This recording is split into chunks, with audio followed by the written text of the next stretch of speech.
In darkness, cold. In light, cold. The old sun brings no heat, but there is heat in breath and life. In life there is the Force. In the Force there is life. And the Force is eternal. For my ally is the Force, and a powerful ally it is. Its energy surrounds us and binds us. Luminous beings are we, not this crude matter. Hey guys, what is up?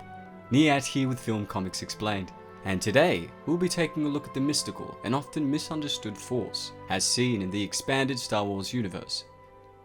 The Force is a metaphysical, spiritual, binding, and omnipresent power that is seen in the Star Wars universe.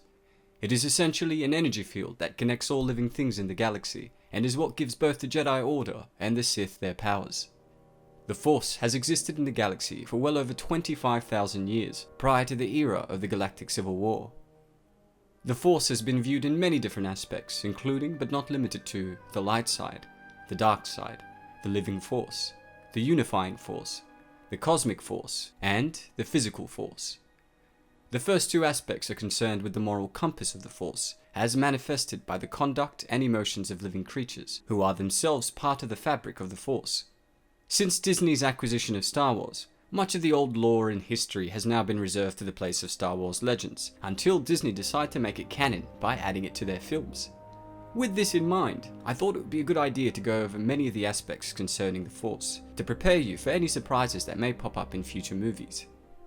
As we've seen in the films, the light side of the Force was a facet aligned with compassion, selflessness, enlightenment, healing, mercy, and benevolence, while the dark side of the Force was the element aligned with hatred, fear, anger, jealousy, and malevolence. It's explained that Jedi philosophies were responsible for unearthing knowledge about the latter aspects of the Force. The living Force dealt with the energy of living things, the unifying Force with the entirety of space and time, the cosmic Force with life after death, and the physical Force which is contained within one's surroundings.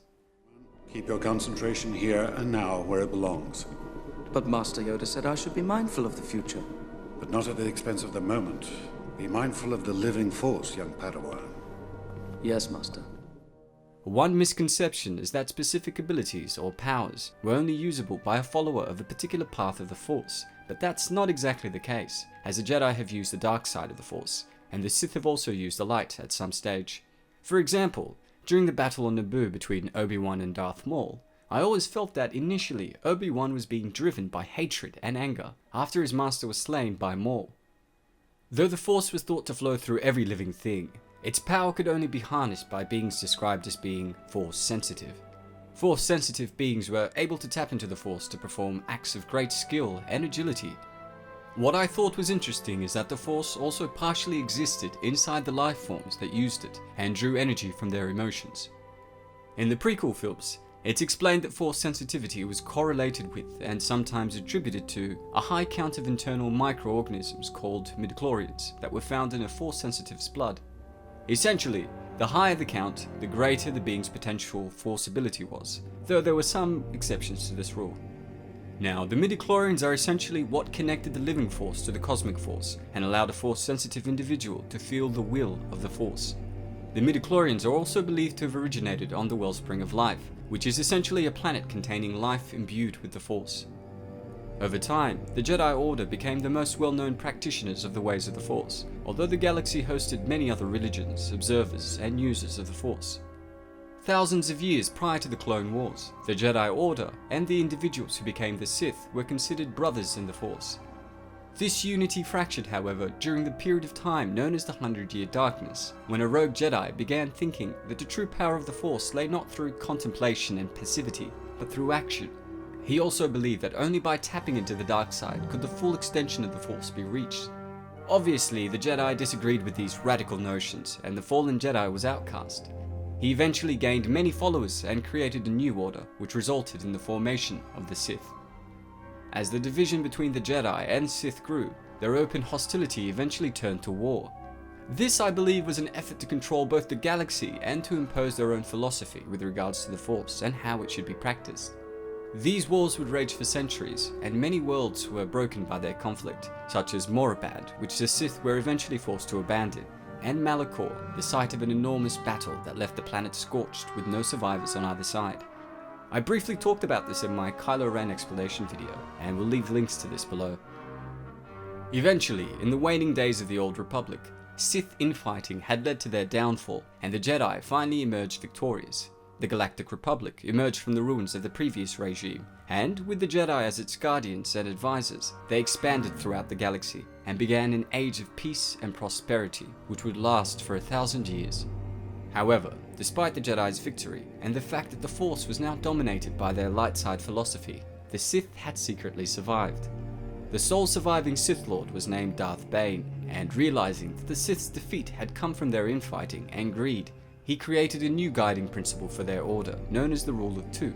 Instead of several, there would now only be 2 Sith Lords, a master who possessed the power, and an apprentice who craved it.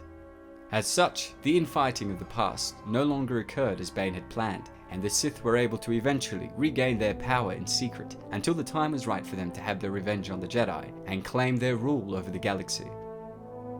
I've spoken to a few people who were a bit confused as to how the Jedi did not realize Palpatine was a Sith. After all, how powerful are the Jedi if one Sith could cloud their minds so effectively? Well, the answer to this is that during the many years that Sidious had been planning his takeover, he'd sought out many dark relics to enhance his power, one of which he had placed underneath the Jedi Temple, which made their ability to sense him impossible. Well, that's all folks. I hope you guys have enjoyed the video on the Force. If there's anything else you'd like me to cover in the Star Wars universe, let me know in the comments section below. As always, it's been a pleasure. Niyat here with Film Comics Explained. Thanks for stopping by. You must feel the Force around you. Use the Force. Feel it.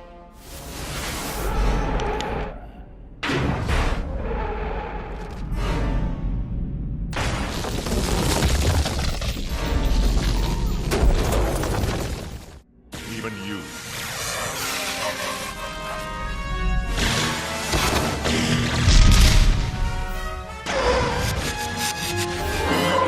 Much to learn you still have.